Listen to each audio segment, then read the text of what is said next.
Hi అండి, ఉల్లిపాయ పకోడీ చేసుకుందాము. మనకి బియ్యం పిండి వాడకుండా ఉల్లిపాయ పకోడీ కరకరలాడుతూ రావాలంటే మనం వేడి వేడి ఆయిల్ ఒక 2 స్పూన్ల వరకు యాడ్ చేసుకున్నట్లయితే కరకరలాడుతూ వస్తాయి. నేను ఒక కప్పు శనగపిండి తీసుకున్నాను. పచ్చిమిర్చి ఒక 2 సన్నగా తరిగేసుకున్నాను. ఉల్లిపాయ నేను అడ్డంగా తరిగి పెట్టుకున్నాను. మీరు కావాలంటే నిలువుగా కూడా వేసుకోవచ్చు. గరం మసాలా ఒక స్పూన్ వరకు వేసుకున్నాను. టేస్ట్ చాలా బాగుంటుంది గరం మసాలా వేసిన వల్ల. నేను ఒక గుప్పెడంత కరివేపాకు వేసుకున్నాను. చిటికెడు వాము, కొద్దిగా జీలకర్ర. టేస్ట్ చాలా బాగుంటుందండి వాము జీలకర్ర వేసిన వల్ల. ధనియాలు కూడా కచ్చాపచ్చగా దంచుకొని ఒకసారి వేసి చూడండి, టేస్ట్ మరింత పెరుగుద్ది. మనం తినేటప్పుడు చక్కగా ధనియాల స్మెల్తోని చక్కగా పకోడీ కరకరలాడుతూ చాలా బాగుంటుంది. కొద్దిగా పసుపు, మీరు ఎంత కారం తినాలనుకుంటే అంత కారం పొడి వేసుకోండి.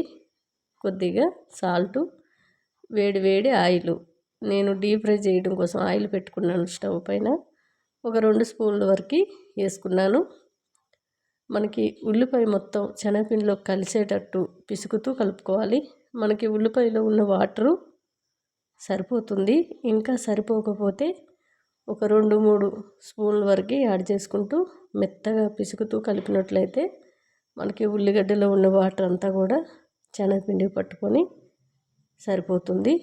నేనైతే కొద్దిగా వాటర్ అనేది యాడ్ చేశాను.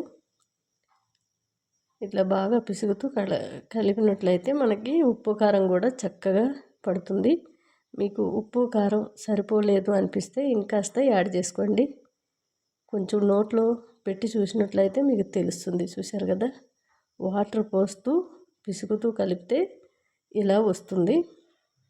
ఉల్లిపాయ పకోడీ అనేది అందరికీ వేసుకునేకి వస్తుంది, కానీ మనకి ఎవరైనా ఇంటికి గెస్టులు వచ్చేటప్పుడు త్వరగా గుర్తొచ్చేది ఉల్లిపాయ పకోడీ అని. మెత్తటి పకోడీలు కూడా చాలా బాగుంటాయి. మొన్ననే చేసి వీడియో పెట్టాను, మీకు నచ్చితే చూడొచ్చు. గుంత పొంగనాల ప్లేట్లో కూడా మెత్తని పకోడీలు ఎంత ఈజీగా చేయొచ్చు అనేది ఒక వీడియోలో చూపించాను.